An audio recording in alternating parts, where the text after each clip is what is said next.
So the #1 challenge, what is this? I would have never been smart enough to get into a college like this, but I didn't need to because I like turtles. You know I wouldn't be doing my job if I didn't give you crap about this, buddy. That is a massive rock, and what a frame rock that you have. Come on, guys. If you don't think that that looks like it's somewhere in nature, and that's the definition of an artist.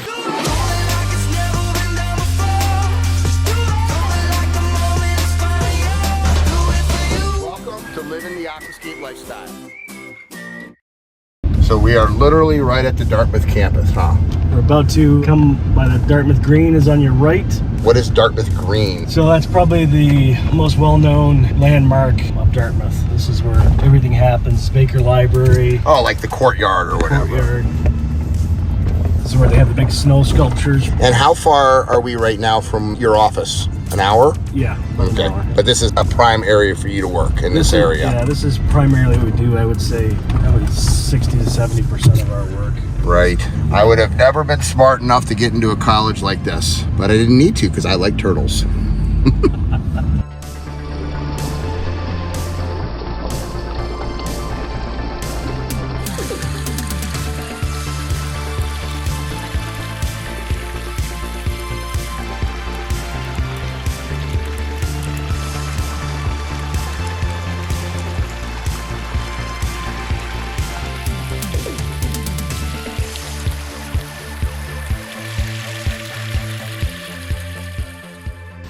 My umbrella guy, Sean, still in Dartmouth. What town is Dartmouth in?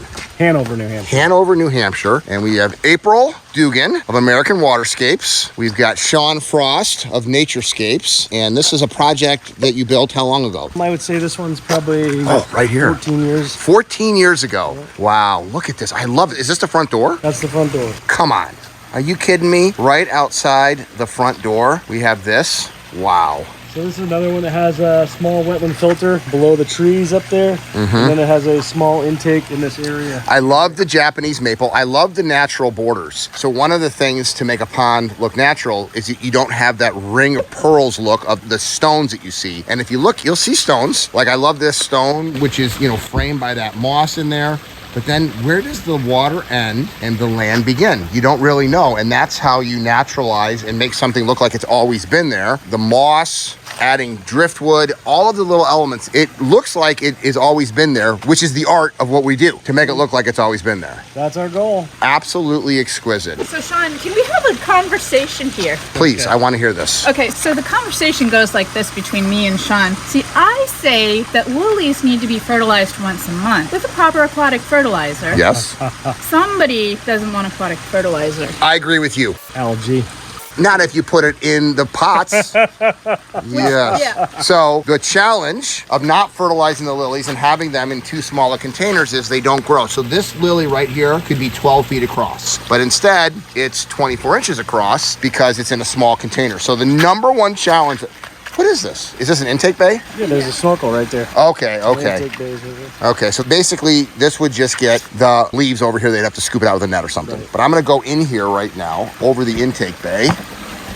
Hopefully I won't fall down. And I'm gonna show the biggest mistake that I see. So just a little teeny little lily flower. But this is a tropical lily, but it's in the pot that it got sold in, which is way too small, a little 1 gallon. This should be in up to a 5-gallon container for this. Hey, Greg. Yes. That was a gift to the homeowner. All those ones that you picked up today, tropical water lilies. Yeah. Gift to the homeowner for you coming to vlog. Well, all I could say is that you need a bigger pot. But look at that edge. I mean, gorgeous. What kind of sedums are those? That's really cool. Look at how the sedum goes into the water there. So there's the succulents right on the edge. The ferns are growing in. I mean, I'm in the water right now, but come on, guys. If you don't think that that looks like it's somewhere in nature, and that's the definition of an artist. Beautiful waterfalls. And once again, you can't see where it starts. It comes from behind this pine tree. It's just the wetland filter up there. But the fact that you can't see where the source begins, that's what helps makes it. April, what kind of sedums are these along the edges? I don't know what these are because we find them everywhere here. I think somebody told me once they're a gold chain. Okay, gold chain sedum. They come from the landscaping around here because there's something that was an old piece of landscaping. I've never seen them in a nursery available. But I love how it naturalizes the rock. And the other thing thing cool in that corner is the cranberries. Is that okay? I see them. You pointed it out. Yes, over on that side, you can actually see the red cranberries with the small water lily. One of the coolest things on this pond is just above the cranberries. Sean can tell you about that if you pan up to the roof there. So that's the rainwater harvesting. And it's working. So that actually fills the wetland, or what does it go into? So there's around that vertical element, the rock over there, Yeah. there's a section of liner that collects the rainwater. Here, take us over there. So coming off of that roof line, the water is dripping down here into this section. And that is collecting the rainwater, which supplements this pond. This pond, in turn, overflows underneath this sidewalk and then supplements the lower pond. I just found out. April told me there's a lower pond. Let's go check this out.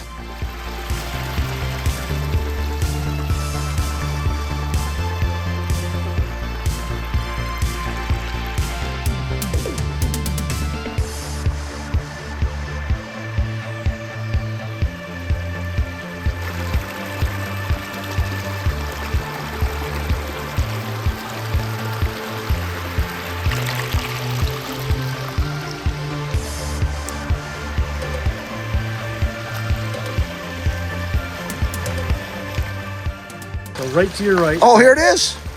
this is a very narrow, only 6 inches wide stream. Yes. So you recirculate this pondless waterfall from here, That's and then it overflows from the There's other a one. pond down below. There's a pond. Yeah.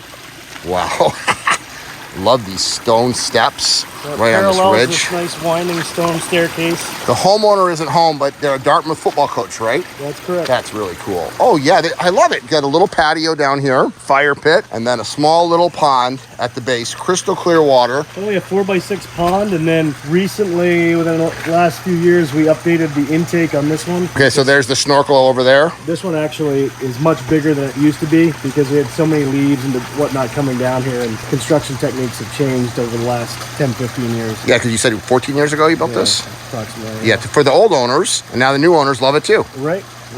Gorgeous. Every water feature is a unique work of art, custom creation, which is why whenever you're working with a contractor, you want to see projects that they actually installed. You want to go and visit them. They have to have a pond themselves. If you are working with somebody that doesn't have their own ecosystem water feature, that's a big red sign. Unfortunately, so many times that I go out and talk to certified aquascape contractors, they're rebuilding somebody else's pond, a pond that somebody else built that isn't as natural. If you have a water feature and it doesn't look like this, then maybe you should hire a certified aquascape contractor. It's not inexpensive. This is not an inexpensive hobby, but it is the most enjoyable hobby. A water feature will draw somebody outside and spend more time outside in nature than any other thing that you could put in a garden. This is a big challenge on this job. You go from level to like a 10% grade. So all of the rocks to build this pond came up this hill. So every time the rock trailer came across here, it would bottom out and you had to hit it at just the right angle. Depending on how much weight was in it. So did we do a pond or a pondless here? This is a pond. Nice. In the woods. In what part of New Hampshire? This is Norwich, Vermont. Vermont. We're in Vermont. Yes. Didn't even know. We went across the border. Look at that beautiful house. Oh my gosh, a little beautiful home in the woods. Let's go check out another beautiful aquascape ecosystem pond. I love my job.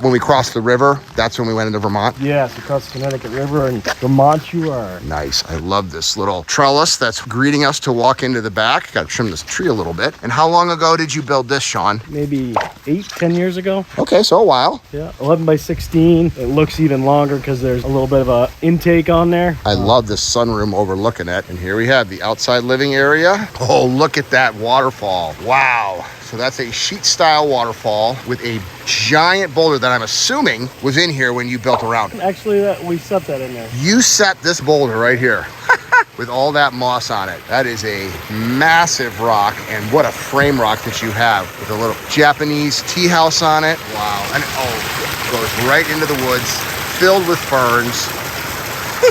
I love it.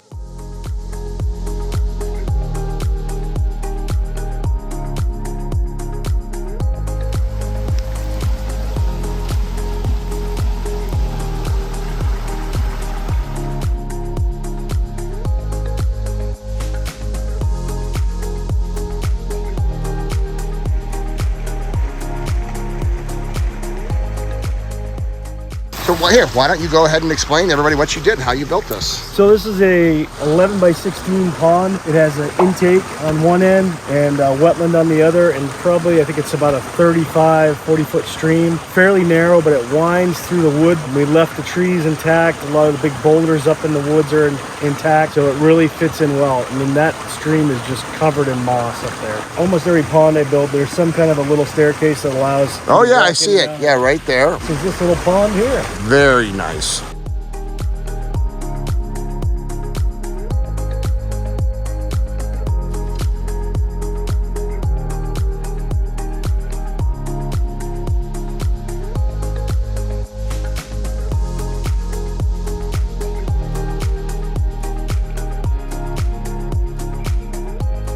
So what was it like when you were building this? It was good digging here. We were able to shelf this out nicely and do our intake easily. Once we get up into the woods, it was a little more difficult because we had a lot more larger sized roots and trees to deal with. And we had a little bit of ledge to deal with up there. But all in all, it went off pretty well here. Guess what I'm going to talk about? You know I wouldn't be doing my job if I didn't give you crap about this, buddy.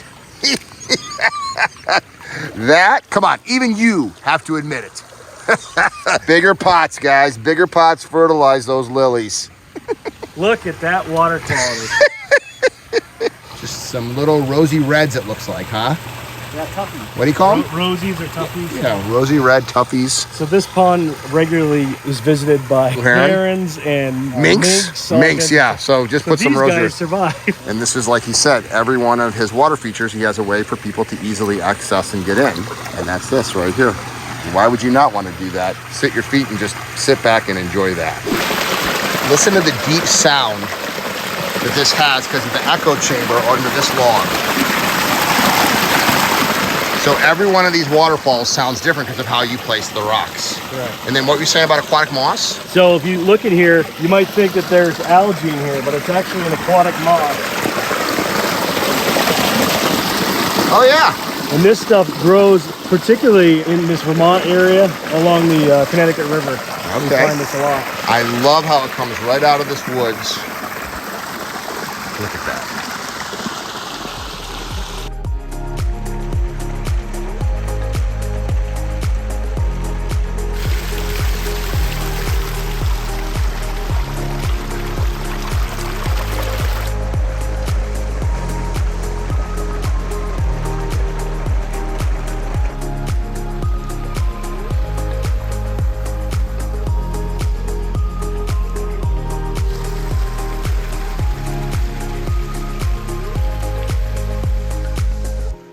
The access on this job was a little bit limited. Everything to build this waterfall, everything had to come through this little alleyway through the woods. And they wanted to preserve everything around here, the plants and everything. We cut a path through there, kind of weaved through the trees there, but it was all taken into account when we were planning this job. So it's always something to consider when you're doing these is where you're gonna site it, what your access is, and how you're going to bring that material in and how you're going to make that look natural and without as much destruction as possible.